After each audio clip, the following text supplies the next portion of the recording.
have stories. Every single one of us. From the highest of the high to the lowest of the low, we all have stories. Exploring the world for the greatest stories of all time. Hello and welcome. You're listening to the Aron O'Dowd Show. The Aron O'Dowd Show.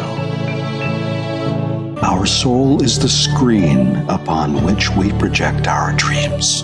What's your story? Hello and welcome to another incredible episode of the Aron O'Dowd Show. We got something special today. You know, being part of a TV show, you got to interview, being in a job, you have to interview, and I sometimes wonder, is it the questions, is it the answers, is it having these sweating palms or whatever, or having nervousness, walking around the room thinking, should I do this? But today I have four incredible guests who know everything about interviewing and have different expertise and skill sets, but yet they use the vehicle of interviewing. Joseph McGuire is all about facial analysis. Dan Goodwin is all about corporate and interviewing. We've got Daniel Hammond, who I'm not too sure. We'll find out soon. But it has to do with interviewing on a government level, maybe. We'll find out. And we have Jeffrey Sanow, who is the guy with the helicopter, maybe, but we'll figure out what his interviewing skills are and to the ground level. So hello and welcome, guys. How are we doing? Doing great, Aaron. Fantastic. Thank you. What is the secret preparing for that awesome interview that we all wanted to do in life? Taking notes, being prepared, go in with an outline, know what you're going to ask. Know who you're doing it for, what they want. Do your research, know the answers to 90% of the questions before you ask when possible. Awesome. I know, Joseph, your skill set is reading body language and faces, but when you're getting someone prepared for an interview, what are you looking for? Well, I'm typically working for a company rather than a candidate. I've done both sides, but typically I'm working for a company. So once I know what the culture is, once I know what who the team are, that the successful candidate's going to be working with, what's the future vision for the company, that's really all I need to know. And then I'm in the interview itself, and really I'm there to put people under pressure. But I don't mean that in a nasty way, but I need to know very clearly how they communicate under pressure, what are the decision-making skills under pressure, and I need to know whether what they've presented to us in terms of a resume, in terms of their visual presentation, is for real or not. And I'm looking to test find what's beneath the surface, who they really are. Very simple.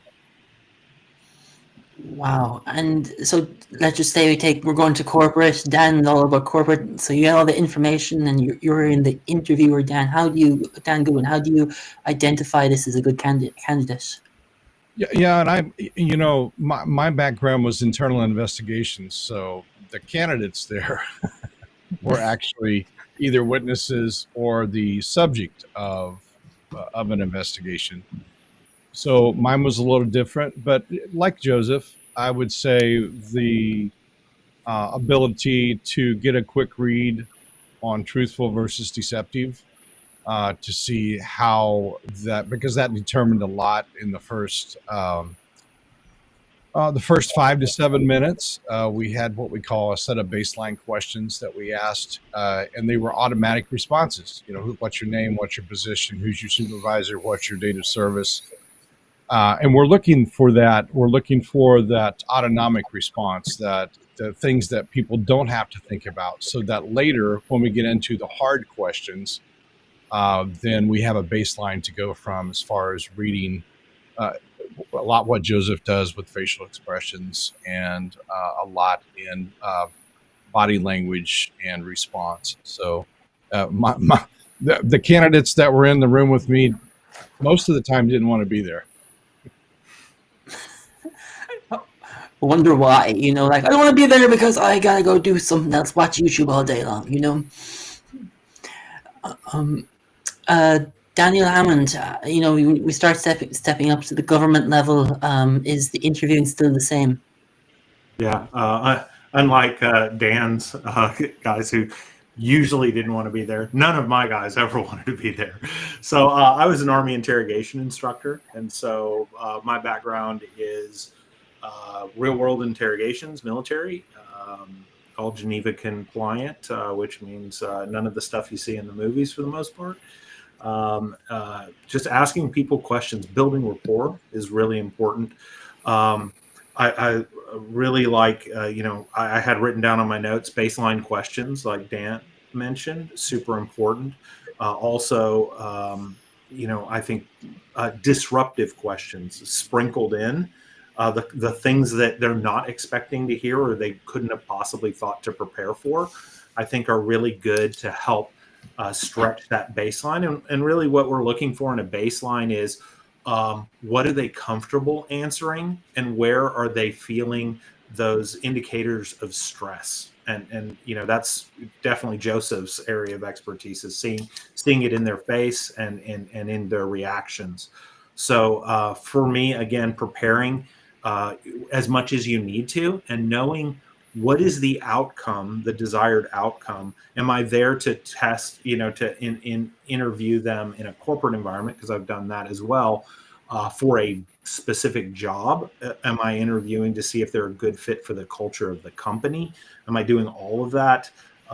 Again, if I'm doing a military intelligence interrogation, it's what is the information that's important to the commanders on the field? So always, you never ask a question just to ask a question, right? There's always a purpose and a reason behind it, even if it confuses them and they're not sure why. And Jeff, if we step one level up further, you're probably the guy foots in the boots interviewing on the run, So when you're talking with someone, the most important thing is preparation. It doesn't mean I'm going to debrief an already recruited asset. I'm doing the developmental process where I need to find out what your access is. So that's part of a dialogue. One of the secrets of having a good dialogue is to say, hey, my name's Jeff, what's yours? Hey, I work for this company, what do you do? Really, that's interesting. So you want to encourage that kind of informal dialogue to get the process started and to find out what exactly it is that they have access to. And so you create your baseline, as he just said, and then from there you can develop into more specifics. Again, this is for someone who is not recruited, that you're trying to find out what their access is and what their willingness to talk about and collaborate is. So then once you go down that path, when you get to the recruited asset path, again, preparation. You go in with a list of questions. What was this? Who did it? Why did they do it? Where were you? Those kinds of questions that you have, so that at the end of the meeting, you can go back and write a report that will address policymaker questions. That was our entire purpose, was to address policymaker issues and questions that they may have. It wasn't that I cared about what they were talking about. It's that somebody back in Washington wanted to know what was their policy, what was the government policy wherever I was going forward. This is a question for everyone, but what is the importance of being so prepared? Preparation is everything. I'm sorry. If you don't go in prepared, you're going to fail. Yeah, it's the old Benjamin Franklin line. Yeah, I taught a class on planning and preparation, right? And so that's the key. And I intentionally showed up 3 minutes late, my tie undone, papers everywhere, and I walked into the room, and the students had seen me teach before, and so the point was to drive home.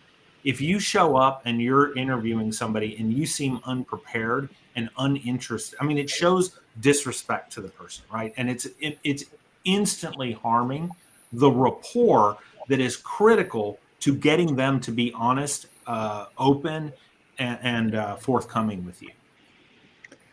And I'll jump in there. I'll jump in there too, because 90% of the work for a corporate investigation was done before you exited your cubicle and got on the plane.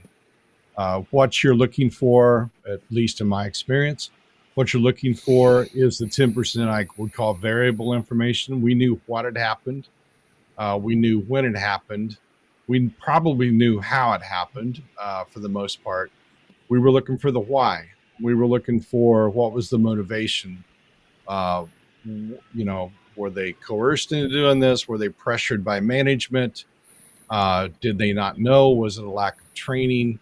What led us to that specific meeting in that specific conference room at that specific date and time? So really, there's no. Sorry, go ahead there. Yeah, if I could just throw in that piece about rapport, it's so important because I talked about putting people under pressure, but the rapport bit is essential because you've got to get people relaxed, and that's where you get the baseline. Because the baseline, for anybody who's not familiar with interviewing, baseline is how people respond when there's nothing at stake, and then you start adding the questions, and that's where the challenges come in. Let me throw in a little bit of color on that as well. The preparation is critical because if I'm going to go talk to somebody, I've had actually assets that they were already recruited that I was debriefing. And when I pulled out my list of questions, they were impressed the fact that I came that prepared. So being prepared sends the message, as Joseph was just saying, that this is a very serious matter. I'm prepared, and I expect you to be prepared when you come to this meeting with me. If you're in the early developmental phase where they're not yet recruited, they still need to know that you're a professional, and how you comport yourself will send that message. That doesn't mean you can't be casual and have a good time. That's not what I'm talking about. But you have to be able to give the positive impression of professionalism and collegiality and the ability to work together. Because again, what am I asking people to do? Ultimately, I'm asking them to perform an act that could cause them and their families to all go to jail. And if someone's on the other end of the line as the interviewee, what do they have to be prepared to get, whatever they're looking for in a job, interview, etc.? Yeah, I think one of them is, again, you want to be prepared, whether you're on whichever side of the desk or whatever the virtual medium is. You want to come in prepared, right? If you're seeking a job, you should know about that company. You should be prepared with at least 3 to 5 questions about, is this a good fit for me? Is this going to be a place where I can add value and where the culture suits what I'm looking for in a good employer? It shows, just like we were talking about earlier, it shows that I respect you enough to have done my research, right? And I love when you have that question in your back pocket. It's okay to, think about it this way. If I'm being interviewed by a potential boss, right, and I ask them a hard question and they don't handle that well, is that really somebody I want to go to work for? Yeah, you want a candidate who's going to ask questions and ask real questions. There's the standard ones, but you want them to show that they've done some in-depth preparation and that their questions are actually intelligent and relate not just to what has happened in the past with the company, but what's going to happen in the future and what their role will involve, how they'll be seen, etc. So there's a number of dimensions that you expect. And I'm sure we've all been in interview situations where people have not been prepared, and it shows up very, very quickly. Yeah, and I'll jump in. The interview, the energy around the interview, typically mine was high stress, because I think people, especially if they were the subject of an internal investigation, quickly identified that this could be their exit interview, and they didn't want to. And my answer to that, to keep everybody in the same energy, is, I didn't hire you. I can't fire you. I'm just here to get the facts. It's the old Columbo, right? I'm just here to get the facts, ma'am. And what we talk about today is going back to management, and they're the ultimate decision makers. But a lot of people come in, and the rapport piece is so important, and to be able to put people at ease. And that's why you start with baseline questions, because they're basically non-threatening, and that's a starting point But I like what Jeffrey said. You have to be professional. There's some collegiality depending on what level of management they were at the time. And that's important. It's important to get in rapport as quickly as possible. And then, you don't scream and shout and yell, and that seldom did any good for anybody. Now I've had people walk out on me, get mad, say I don't have to be here, and I've said you're exactly right, you don't. But I need to take this. I need to give some sort of report to management. We need your help in this. So we're basically asking for their help in understanding the total package of whatever the issue was at the time. I would like to jump in and say it's okay to ask hard questions. I certainly have been in situations where I was debriefing an asset and I was asking hard questions. How can I tell they were hard questions? Because the gentleman I was talking to was so busy squirming in his chair because he was so uncomfortable. But that told me he was uncomfortable and answering the questions honestly. So that body language is very important to pay attention to. And there's nothing wrong with, again, it's really not in my field, asking the hard questions. Yeah, they're uncomfortable. Yeah, the discussion potentially has a lot of liability for everybody involved. But the point is, you have to ask those hard questions. They have to answer them. When you're done, you can have a beer. I was never asked out for a beer afterwards, Jeffrey. Usually the beer was during the conference, or during the meeting, to be honest with you. Oh, well, and that wasn't allowed in the corporate world either. Just saying. Different world. What is the biggest mistake that someone would make or you've made in the interviewing world? Oh, one of the things I've found is when I'm sitting on a panel, people asking really long questions, that the candidate has almost forgotten what the initial part of the question was, and people just talk themselves around in circles.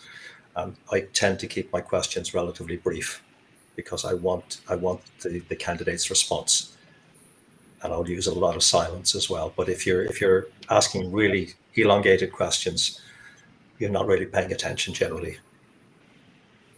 Yeah, and in interrogation, when we're teaching that, I think that's a great point, Joseph. Our questions were typically very long, but they were only long to be very specific about, when you said this lieutenant, is it the lieutenant that we were talking about 5 minutes ago, or is it the one we were talking about 30 minutes ago? I would say avoid compound questions where you're really linking two questions together, because that will always confuse people. I would almost always avoid yes/no questions unless you just want to confirm, were you there? Yes, no, right? But always you start off with the basic interrogatives: who, what, where, when, why, how much.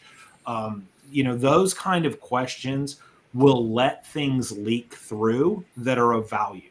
And I would say, for my personal thing, I think coming in thinking all there is to know is also a big mistake that I see, right? People get so rigid in, the facts that I know, that I don't listen for the details that show, maybe my information isn't as right as I thought it was, or maybe there's some context that the rigidity of my thinking is not allowing the person I'm interviewing to share, right? So by asking those open-ended questions in such a way that invites them to fill in the details for you, and then not immediately jumping on them when something doesn't align, because sometimes it's a perception issue, right? You thought it was, and it was weird. I was a judge at a cyber competition once, and we caught somebody breaking the rules. And there were two people breaking the rules, and one, it looked like they were very intent on, I'm trying to skirt the rules and do it one way. But they had me, they were like, oh, he's an interrogator, he'll just go find out the truth. And I was like, let me go talk to him. And it turned out the guy that it looked like was cheating and trying to hide it was actually just a hacker, and that's the way he normally did things. And he kind of changed his perception and said, oh, you know what, I'm probably coloring outside the lines here, and deleted the information and didn't use it. Whereas the other person who looked like it was more innocuous was actually intentionally cheating. So, you can't go in there thinking you know everything there is to know. Yeah, I think in the spirit of true confession to your original question, early in my career was having that aha moment that you have constructed the narrative basically before you talk to anybody, and to prove how bright and intelligent I was as an investigator is to start telling the story before you ask those questions. You would need to stair step people through them, right? But you can also use that on the other side, and reflect their story compared to your story. And sometimes, possibly, maybe, I would introduce an incorrect fact to basically invite that person to interrupt me and say, no, that's not what I said. Oh, I'm sorry. Please tell me. I must have written that down wrong. So it's a way to demonstrate that that they're actually listening to what you're saying, and they haven't zoned out on you, or they've just given up. Then they're just resigned to the fact that something bad's going to happen. Every meeting that begins with an asset should, at least for us, always started with the review of, so the last time we were together, you said this and this and this. You may include something in there that's inaccurate by design, as he was just saying, in order to make sure they're paying attention and to confirm what they told you before. The other thing that I discovered is that you want to push the people you're talking to. Certainly in my field, where you're interviewing someone who may not know who they're talking to, sometimes you will get a reaction that is quite entertaining. And I was pushing an asset for information, a developmental, I should say, for information on air defense. And his reaction told me that we were done on that discussion. And you have to learn to backpedal sometimes really, really fast as well in order to keep the relationship on track. One of the things that I always tell people, and I write about this, you have to check your ego at the door.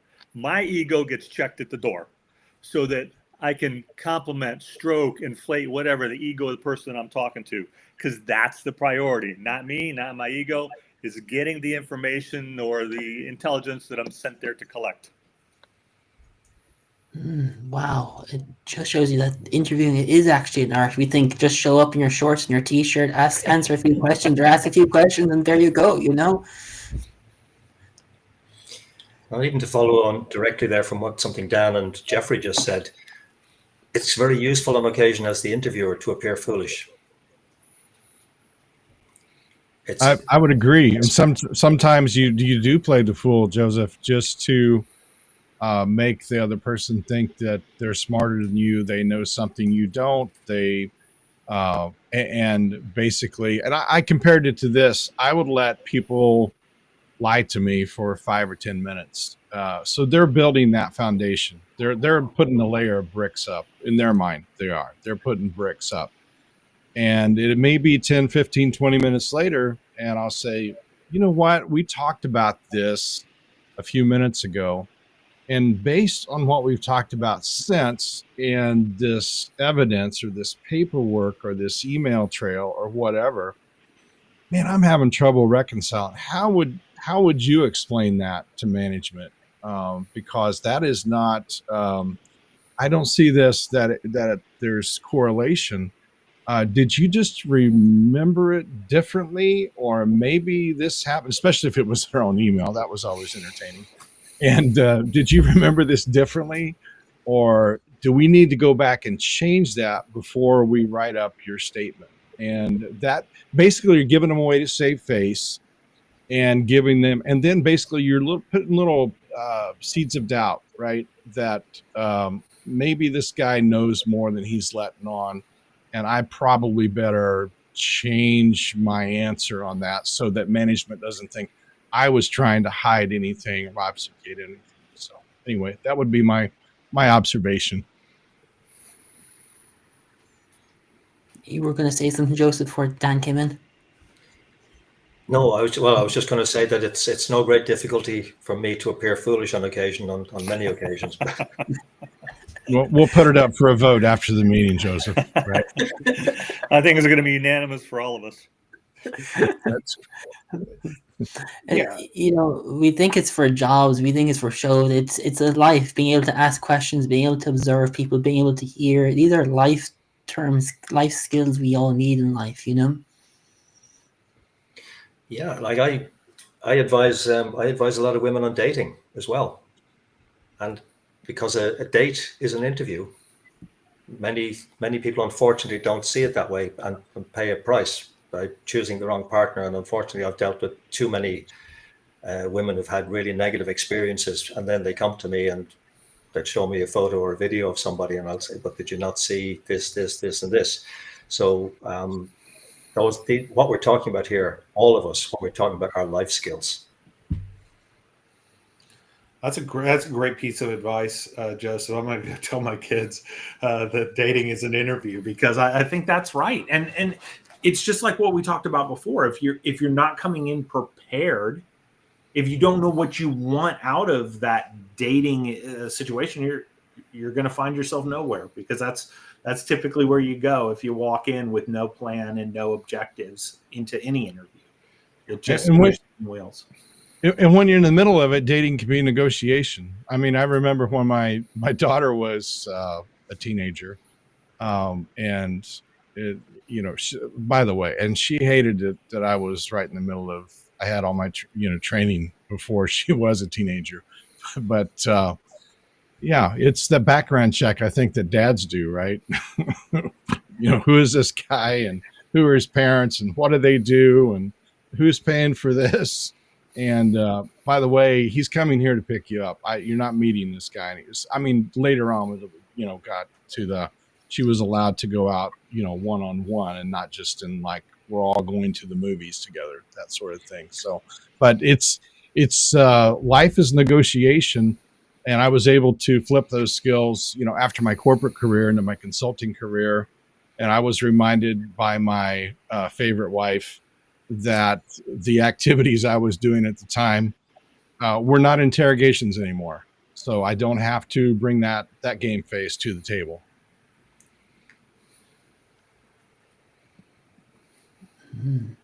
Interesting. We don't think it like, life skills are this, or negotiating in different aspects, from dating to business to life situations. It's all about listening, speaking, hearing, and giving the voice to either individual. Communication skills are one of the skills that are not taught nearly enough. After our mother says, "You listen to me, young man," that's about the only lesson that we get in communication skills. That's not trained. You don't have classes on it at universities. You have speaking classes, but you don't ever have a listening class. So we need to integrate better skill sets in communication for business, for everybody, not just speaking, but listening. Listening is a skill that they, certainly in my career, became very, very important. And listening for the nuances and what isn't being said is sometimes as important as what is being said. So this is all part of the debriefing skills that we were taught. And I'm sure the other gentlemen here are also involved in that. And understand how important it is to be able to connect to the person you're communicating with, whether it's an interrogation or it's a debriefing for me, or it's essentially a spotting and assessment exercise that I might be doing to see if this person is worth meeting for future purposes. Yeah, I think that active listening and the rapport building, these are skills that will change your life. Really, there's nobody that doesn't benefit from being a better listener. It comes back to the ego thing as well. If you're listening to prepare your answer so you sound good, you're going to miss all of what we used to call either source leads, which are I've dropped something that you've asked me a question about A, and I've dropped in a lead that I know something about B. And if you're not actively listening, and go, oh, either put it down in your notebook to follow up about B, or jump on to B now if B is something more important than A, right? It's that juggling. And again, it's that showing interest that builds rapport. I think really when you start off with a military interrogation, just for the savings of time, you start off just asking questions. It's called the direct approach. And if that works, great. You just ask your questions, you're good. But if it takes a little bit of, hey, why should I help you? One of the first things you're looking for is what's important to this person sitting across from me. Because if I don't know what's important to them, how can I connect with them? And deception is something that we in interrogation are allowed to do within the law of war. But, I found that deception eats up brain capacity. So the more you're lying, the more robotic, the less spontaneous, the less free flowing the conversation. Whereas if you're just honestly, and I'm sure Dan can weigh in on this, when they're holding stuff back, it's short answers. It's not, it's not helpful. And you can tell that there's resistance there. Whereas if you just let go and I'm here to have a conversation with you and I'm interested in what you have to say and what's important to you, that's what opens up real connecting. Yeah, and I'll add on to that. The cognitive dissonance that is internalized creates the pressure points. I like what Jeffrey said. You lean into what's not being said. You ask a specific question, and the question's not answered. It's kind of like me asking my wife, "What do you want to eat tonight?" Well, I don't want Chinese. Well, you've just answered a question I did not ask, and like many wives. Like many wives, but what I'm using that as a humorous example, because that piece of it is when you ask a question and you get an answer for a question you did not ask, and that indicates that internal, that cognitive dissonance. And we were trained to put pressure points on and exploit that. And that's one of those things I said a few minutes ago. You let that slide maybe for 3 or 4 minutes, and then you come back and ask it a totally different way, or introduce a new piece of information to the other person realizes, I'm going to have to answer this question in some form. And a lot of the times they may be protecting someone else. They may think they're protecting someone else. And basically what they're doing, though, is then when you call them out on it, they realize their own credibility is at stake within whatever context of the issue that's being looked at in the moment. I would like to touch on the listening skill, because that gigantic building in Langley that I spent a fair bit of time in is full of people that have gigantic egos. And what they have to learn to do is they have to learn to listen. Now, there's a difference between not speaking and listening. There's a difference between listening and reloading. And let me tell you, that building is full of reloaders.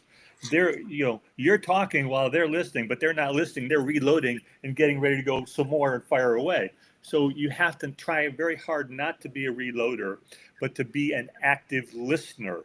And it's a skill. And between case officers and operations officers, sometimes you got to pull them up short and say, I'm sorry, but you're not listening to me. And get them to focus on the listening component. Yeah, I'd just like to add a little something. Thank you, Jeffrey. Absolutely. Everything you said is absolutely spot on there. I'd just like to add a little something on the listening bit. I hear the term active listening used all the time. And again, so many people use it, but don't actually know what it means and don't do it. But I've been heavily influenced by my background as a therapist over many years, and very influenced by the Chinese symbol for listening, which includes, logically enough, the ears, but it also includes the eyes, the heart, and the mind. And it's all of them working together in tandem. So we're not just listening for the words. We're listening, as as has already been said, for how people are saying it, what they're not saying, the pauses, paying attention to the changes in breathing patterns as people speak, what shifts in body language, like Jeffrey talked about, the guy getting obviously really nervous and stressed. So we're paying attention to all of those things simultaneously. And it's not just listening with the ears. And again, I'm sure everybody is very conscious of it here because we're all using these skills all of the time. Yeah, and Rich brings up a good point. Our host, how do you use silence to help interviewing? And silence is a great technique and a great tactic because typically, I'm just speaking from my experience, deceptive people will try to fill in the silence just because of the internal pressure that's there. So to take a pause for the cause and say, hang on just a second and start writing down. And sometimes I may or may not have just been scribbling. I may have not been writing anything, maybe, possibly. And the internal pressure that builds on that. And the other thing is when you ask a truthful person a question and there's a direct answer and it's spontaneous and it is fact-based, those are the people that, what is your name? It's Daniel Hammond, right? But deceptive people are playing mind games with themselves and saying, what does this guy want to hear? And they will absolutely ramble if you let them. And then it's time for a pattern interrupt. And we don't have time to teach that today. But all I'm telling you is you can use silence to your advantage to get information needed for whatever the issue is that's in front of you in the present moment. One of the favorite questions that we were always asked on a polygraph, and I'm talking about I'm taking the polygraph, or debriefing an asset is there anything else that you would like to tell me? And that can frequently to go down some really fun rabbit holes, unless it's you who are strapped in with the polygraph. You don't really like those questions. But if it's an asset that I'm trying to debrief, you can never really tell where that's going to go. And so that's why it was always actually the most important concluding questions, because we're all human. What did I forget to ask is what I'm saying. And I want the person I'm debriefing or the recruited asset that I'm talking to, I want them to say, well, the president said this was going to happen next week. Oh, really? And that question would have never come up based on my background and my preparation. Not that I wasn't prepared, but I didn't know that. And so sometimes you ask that question at the end, what else can you tell me? Will lead to some very interesting responses. And Jeffrey, it's funny because we would start with that question sometimes. Do you know why we needed to meet with you today? and different purposes. Well, I suppose you're here to ask about what I know about this. And so it's, well, okay, well, tell me more about that. You'd write that all out. And then 15 minutes later, you go, now let me tell you the reason that we needed to meet with you today. And you could just see the face fall like, oh my God, I just outed someone else that was doing something else wrong. So that's why you learn not to be so forthcoming in those kind of meetings. Exactly. Sure. So if you do it on the front end or the back end, it's still good. It's still a good technique. I think it's a great question whenever you're meeting with people in any kind of, think about I'm interviewing and I think I did great. I'm interviewing for this job that I really want. It's a great question to ask at the end. What is the question you were hoping I would ask that I didn't ask, right? Because now it's preparing me for the next interview, and it's also giving me more insight into what's important to this team. And then when they tell you, then you can ask the question, right? I mean, it's part of the game of interviewing is really, having that level of rapport and comfort that you can ask those questions, right? Mentoring relationships is a fantastic question, right? If you're going and getting somebody important's time who is on a path that you want to follow or you want to learn from, ask them, who should I be talking to? What should I be reading? What questions should I ask you or should I be thinking about prior to our next meeting, right? That just shows them that the relationship's important. It's also how a formal interrogation ends, right? Everything that you've said today is going to be checked for truthfulness and accuracy. Is there anything you'd like to change, add, or delete? And me or one of my colleagues will be reaching out and talking to you again in the future, even if we don't expect to ever talk to them again. We always say that because it gives them a little added pressure to go, yeah, I was holding back on this one thing. Let me tell you what it is.